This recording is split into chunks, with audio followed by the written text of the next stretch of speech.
ನಮಸ್ಕಾರ ರೈತ ಬಾಂಧವರೇ.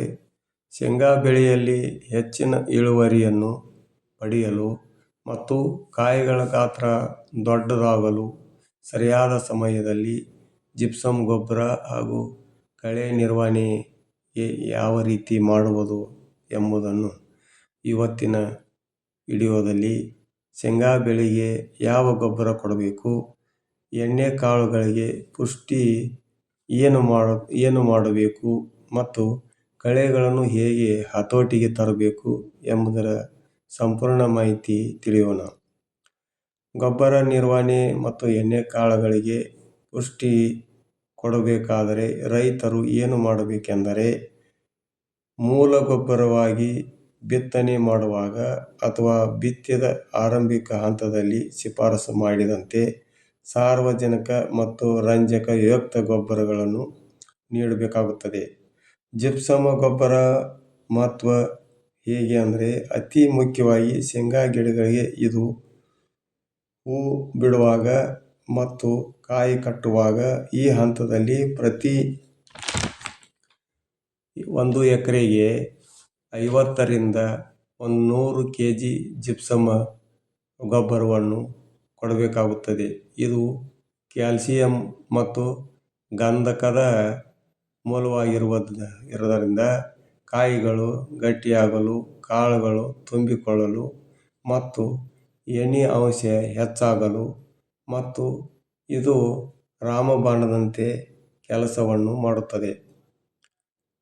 ಕಳೆ ತೆಗೆಯುವುದು ಹೇಗೆ ಮತ್ತು ಯಾವಾಗ ತೆಗೆಯಬೇಕು? ಶೇಂಗಾ ಬೆಳೆಗಳಿಗೆ ಆರಂಭದಿಂದ 30 ರಿಂದ 45 ದಿನಗಳ ಕಾಲ ಕಳೆ ಕೀಟದಿಂದ ಮುಕ್ತವಾಗಿರುವುದು ಬಹಳ ಮುಖ್ಯ. ಈ ಸಮಯದಲ್ಲಿ ಕಳೆಗಳಿದ್ದರೆ ಗಿಡದ ಬೆಳವಣಿಗೆಗಳು ಕುಂಠಿತವಾಗುತ್ತದೆ ಹಾಗೂ ಬಿತ್ತನೆ ಮಾಡಿದ 2 ಬಾರಿ ಕಳೆಗಳನ್ನು ತೆಗೆಯಬೇಕಾಗುತ್ತದೆ. ಬೆಳೆ ಬರ್ತಿದ್ದ ಹಾಗೆ 2 ಬಾರಿ ಹಂಟೆರ ಅಥವಾ ಕುಂಟಿಯ ಹೊಡೆಯುವುದು ಅಥವಾ ಕೈಯಿಂದ ಕಳೆ ಕೀಳುವುದು ಅತ್ಯಂತ ಸೂಕ್ತ. ಹೂ ಬಿಡುವಾಗ ಮತ್ತು ಪೆಗ್ಗಿಂಗ್ ಕಾಯಿಗಳು ಭೂಮಿಗಳಿಗೆ ಇಳಿಯುವಾಗ ಹಂತ ಬಂದ ನಂತರ ಹೆಚ್ಚು ಓಡಾಡಬಾರದು, ಏಕೆಂದರೆ ಇದು ಹೂವುಗಳಿಗೆ ಹಾನಿ ಮಾಡುತ್ತಾ ಇರುತ್ತದೆ. ಆದ್ದರಿಂದ ಮೊದಲೇ ಕಳೆಗಳನ್ನು ಸಂಪೂರ್ಣವಾಗಿ ತೆಗೆಯಬೇಕಾಗುತ್ತದೆ. ರೋಗ ಮತ್ತು ಕೀಟ ಬಾಧೆಯಂತ ನಿಯಂತ್ರಣ ಮಾಡಬೇಕಾದದ್ದು ಹೇಗೆ? ಎಲೆ ಸುರುಳಿ ಹುಳುಗಳು ಅಥವಾ ಜಿಗಿ ಹುಳುಗಳು ಬಾಧೆ ಕಂಡು ಬಂದ ನಂತರ ಕೂಡಲೇ ಕೃಷಿ ತಜ್ಞರ ಸಲಹೆಯಂತೆ ಪಡೆದು ಸೂಕ್ತ ಕೀಟನಾಶಕ ಸಿಂಪಡಿಸಬೇಕಾಗುತ್ತದೆ. ಶಿಲೀಂಧ್ರ ರೋಗಗಳಿಂದ ಎಲೆಗಳಿಗೆ ಒಣಗದಂತೆ ಮುನ್ನೆಚ್ಚರಿಕೆ ಕ್ರಮಗಳನ್ನು ಕೈಗೊಳ್ಳುವುದು ಸೂಕ್ತ. ಸರಿಯಾದ ಸಮಯದಲ್ಲಿ ಜಿಪ್ಸಮ್ ಗೊಬ್ಬರ ಮತ್ತು ಕಳೆ ನಿರ್ವಹಣೆ ಮಾಡಿದರೆ ನಿಮ್ಮ ಶೇಂಗಾ ಬೆಳೆಯಲ್ಲಿ ಖಂಡಿತ ಬಂಪರ್ ಲಾಭವನ್ನು ಪಡೆಯಬಹುದು. ಈ ಮಾಹಿತಿ ನಿಮಗೆ ಇಷ್ಟವಾಗಿದ್ದರೆ ಲೈಕ್ ಮಾಡಿ ಮತ್ತು ನಮ್ಮ ಚಾನಲನ್ನು ಸಬ್ಸ್ಕ್ರೈಬ್ ಮಾಡಿ ಅಂತ ಹೇಳಿ ಧನ್ಯವಾದಗಳು. ಮತ್ತು ನಮ್ಮ ರೈತರು ಶೇಂಗಾ ಬೆಳೆಗಳ ಬಗ್ಗೆ ಏನೇನು ಮಾಡಿದ್ದಾರೆ ಬೆಳೆಯ ಬಗ್ಗೆ ಅನ್ನೋದನ್ನು ನಮ್ಮ ರೈತರ ಬಾಯಿಂದಲೇ ಕೇಳೋಣ. ಧನ್ಯವಾದಗಳು. ಇದು ಯಾವ ಬೀಜ ಹಾಕಿದ್ರಿ ಇದಕ್ಕೆ? ಇದು 3 ಕಾಳಿಂದ ದೊಡ್ಡ ಕಾಳು. ಅದರ ಸೀಡ್ಸ್ ಶೇಂಗಾ ರೀ. ಅದು ಹೆಸರು ಇದು ಬೀಜದ ಹೆಸರು ಏನು ರೀ? ದೊಡ್ಡ ಕಾಳ ಅಂತಾರೆ ಇದಕ್ಕೆ. ಶೇಂಗಾ 3 ಕಾಳಿಂದ ರೀ? 3 ಕಾಳಿಂದ ಅಂತಾರೆ. ಈಗ ಹಾಕಿ 2 ದಿವಸ ಆತ್ರಿ ಅದಕ್ಕೆ? ಈಗ ಹಾಕ್ರಿ 48 ದಿನ ಅದು ಆಗೈತೆ ನೋಡ್ರಿ. 48 ದಿನ. 48 ಇದು ಬರ್ಬೇಕಾದ್ರೆ ಇನ್ನೂ 2 ದಿನ ಹೋಗತ್ರಿ? ಬರ್ಬೇಕಾದ್ರೆ ಇನ್ನೂ ಒಂದು 20-22 ದಿನ ಹೋಗತ್ರಿ. 22 ದಿನ ಬರ್ಬೇಕಾದ್ರೆ 60-65 ದಿನ 70 ದಿನಕ್ಕಾದ್ರೆ ಇದನ್ನ ರೀ. ಇದು ಎಷ್ಟು ಹೊಲ ಹಾಕಿದ್ರಿ ಶೇಂಗಾರಿ? ಇದನ್ನ 30 ಗುಂಟೆ ಹಾಕಿದೇವ್ರಿ. ಈಗ 30 ಗುಂಟೆ ಐತಲ್ರಿ? ಇದಕ್ಕೆ ಗೊಬ್ಬರ ಯಾವ್ದು ಕೊಟ್ಟಿದ್ದೀರಿ? ಇದಕ್ಕೆ ಬಿತ್ತಾಕ್ತಾ ಮೊದಲು DAP ಹಾಕಿರ್ತೇವ್ರಿ. ಹ್ಞೂ ರೀ. ಆ ಬಳಿಕ ಹುಟ್ಟಿಂದ ಒಂದು ತಿಂಗಳಿಗೆ ಅಂದ್ರೆ ಹ್ಞೂ ರೀ ಜಿಪ್ಸಮ್ ಮುಗಿಬೇಕು. ಜಿಪ್ಸಮ್ ರೀ? ಜಿಪ್ಸಮ್ ಚಲೋ ಆಗುತ್ತೆ. ಜಿಪ್ಸಮ್ ಗೊಬ್ಬರ ಎಷ್ಟು ಸಲ ಕೊಟ್ಟಿದ್ದೀರಿ ಈಗ ರೀ? ಒಮ್ಮೆ ಕೊಟ್ಟಿರ್ತೇವ್ರಿ. ಒಮ್ಮೆ ಕೊಟ್ಟಿರಿನ ರೀ?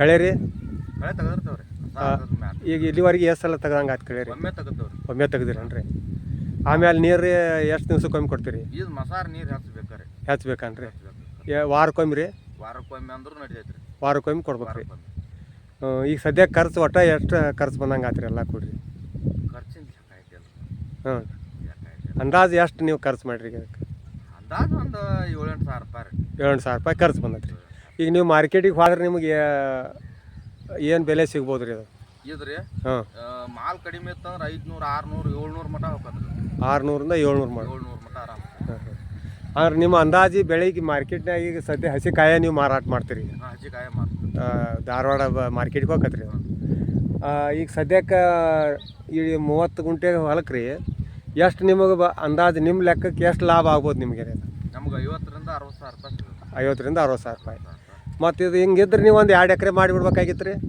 ಅಲ್ರಿ ಮತ್ತೆ ಮಾಡಿರ್ತೇವಲ್ಲ ಹಾಂ ಮತ್ತೆ ಮಾಡಿರ್ತೇವೆ ಈಗ ಅಲ್ಲಿ ಮಾಡಿದಿರೇನ್ರಿ ಅದೆಷ್ಟು ಐತ್ರಿ ಅದು ರೀ ಅದು 1 ಎಕರೆ 15 ಗುಂಟೆ ಐತ್ರಿ ಅದು ಇದು ಎರಡು ಒಮ್ಮೆ ಹಾಕಿದ್ರಿ ರೀ ಅದನ್ನ ಹಿಂದೆ ಮಾಡಿದೇವ್ರಿ ಮತ್ತೆ ಹಿಂದಾಗೈತೇನ್ರಿ ಅದು ಇಷ್ಟು ಒಮ್ಮೆ ಬಂದು ಅಂದ್ರೆ ಕಪ್ಸಾಕಾಗೋದಲ್ಲ ಆಗೋದಿಲ್ಲ ರೀ ನಮಗೆ ಮೇಂಟೈನ್ ತಂದೆ ಹಾಂ ಒಟ್ಟು ಮಾರ್ಕೆಟ್ ಬೆಲೆ ಐತ್ರಿ ಇದಕ್ಕೆ ರೀ ಐತ್ರಿ ಹಾಂ ಹಾಂ ಇದು ಕಮ್ಮಿ ಅಂದ್ರೆ ಈಗ ಬೀಜ ಹಾಕಿದಿಂದ ರೀ ಮುಂದೆ ನೀವು ಶೇಂಗಾ ತೆಗಿಯೋರಿಗೆ 2 ದಿವಸ ಹೋಗ್ಬೋದು ರೀ ಇದು ಇದ್ರಿ ಹ್ಞೂ 75 ದಿನ ಕಡಿದ್ ನೋಡ್ರಿ ಲಾಸ್ಟ್ ರೀ ಲಾಸ್ಟ್ 75 ದಿವಸ 75 ದಿನ ಕಡಿದ್ರಿ ಇದನ್ನ ವರ್ಷ ಮಾಡಿದಿರಿ ನೀವು ವರ್ಷ ಮಾಡ್ತೀರಿ ವರ್ಷ 4-5 ವರ್ಷ ಆತ ನಾವು ಮಾಡಾಕೈತ್ರಿ 4-5 ವರ್ಷ ಲಾಭ ಆಗೈತ್ರಿ ಲಾಭ ಆಗೈತ್ರಿ ಒಳ್ಳೆ ಇಳುವರಿ ಬಂದತ್ರಿ ಹಾಂ ಹಾಂ ಈಗ ನೀವು ಜಿಪ್ಸಮ್ ಗೊಬ್ಬರನ ಜಾಸ್ತಿ ಕಟ್ತೀರೇನ್ರಿ ಜಾಸ್ತಿ ಜಿಪ್ಸಮ್ನ ಕಟ್ಬೇಕ್ರಿ ಹಾಂ ಬೇರೆ ಇದಾಗೋದು ಬೇರೆದು ಸರಿ ಆಗುಲ್ರಿ ಆಗೋದಿಲ್ಲ ರೀ ಒಟ್ಟು ಇದ್ರದ್ದು ಮಾರ್ಕೆಟ್ ಬೆಲೆ ನಿಮ್ಗೆ ಸಿಗ್ತೈತೆ ರೀ ಸಿಗ್ತದ್ರಿ ಒಟ್ಟು ಹ್ಞೂ ಈಗ ಅದು ಒಂದೂವರೆ ಎಕರೆ ಏನ್ರಿ ಅದು ಅದು 1 ಎಕರೆ 15 ಗುಂಟೆ ರೀ ಅದು 1 ಎಕರೆ 15 ಗುಂಟೆಗೆ ಎಷ್ಟು ಬರ್ತೈತೆ ರೀ ಅದು ಇದು ರೀ ಮಾಲ್ ಎಷ್ಟು ಆಗ್ಬೋದು ರೀ ಅದು ಮಾಲ್ ರೀ ಹ್ಞೂ ಒಂದು 80ರಿಂದ 91 ಲಕ್ಷದ ಮಟ್ಟ ಆರಾಮ ಆಕೈತೆ ರೀ ಅದಕ್ಕೆ ನಿಮ್ದು ಕಮ್ಮಿ ಅಂದರೂ ಅಂದಾಜು ಖರ್ಚು ಎಷ್ಟು ಹಾಕಿರ್ತೀರಿ ಅದಕ್ಕೆ ರೀ ಒಂದು 20-25 ಸಾವಿರ ರೂಪಾಯಿ ಒಳಗೆ ಹಾಕಿರ್ತೈತೆ ಅಷ್ಟ್ರಾಗ ನಿಮ್ದು ಆಗಿರ್ತದೆ ಆದ್ರೆ ಗಿಡ ಕಿತ್ತಕ್ಕೆ ಯಾರು ಕಾಯಿ ಹರ್ಕೊಂಡು ಅಲ್ಲಿ ನೀವೇ ಮಾರ್ತಿರೋ ಅಲ್ಲಿ ಮಾರ್ಕೆಟ್ನಾಗ ಮಾರ್ಕೆಟ್ಗೆ ಹಚ್ಚಿ ಬಂದ್ಬಿಡುದ್ರಿ ಅಲ್ಲಿ ಮಾರ್ಕೆಟ್ ತೂಕದ ಮೇಲೆ ಅನ್ರಿ ತೂಕದ ಮೇಲೆ ರೀ ನಿಮಗೆ ಕಾಯಿ ಕೊಡೋದು ತೂಕದ ಮೇಲೆ ನಿಮಗೆ ಕೊಡ್ತಾರೆ ಹಾಂ ಹಾಂ ಹಾಂ ಒಟ್ಟು ನಿಮಗೆ ಇದು ಲಾಭ ಅನ್ಸೈತ್ರಿ ಲಾಭ ಅನ್ಸೈತ್ರಿ ನಮಗೆ ನೀವು ಮುಂದಿನ ಸಲ ಹಾಕುವಾಗ ನಮಗೆ ಹೇಳ್ರಿ ಇದ್ರದ್ದು ಆದಂಥ ಬೀಜಗಳ್ದಾವ್ರಿ ಮತ್ತು ಗೊಬ್ಬರ ಯಾವ್ದು ಕಟ್ಬೇಕು ಅನ್ನೋದು ರೀ ನಾವೆಲ್ಲ ಬಂದು ನಿಮ್ಗೆ ಹೇಳ್ತೇವೆ ರೀ ಆ ಪ್ರಕಾರ ನೀವು ಇದನ್ನು ಕೃಷಿ ಅಭಿವೃದ್ಧಿ ಮಾಡೋ ಸಲುವಾಗಿ ನಾವು ನಿಮ್ಗೆ ಬಂದು ಹೇಳ್ತೇವೆ ರೀ ಇನ್ನು ಮುಂದಿನ ಸಲ ನೀವು ನಮಗೆ ಹೇಳ್ಬೇಕು ರೀ ಅದಕ್ಕೆ ನಿಮ್ಗೆ ಲಾಭ ಆಗುವಂಗೆ ಹೆಚ್ಚಿನ ಇದನ್ನ ಮಾಡೋದು ಮತ್ತು ಈಗ ಸರ್ಕಾರದಿಂದ ನೀವೇನು ಸಬ್ಸಿಡಿ ಏನು ಬಂದಿಲ್ಲ ನಿಮ್ಗೆ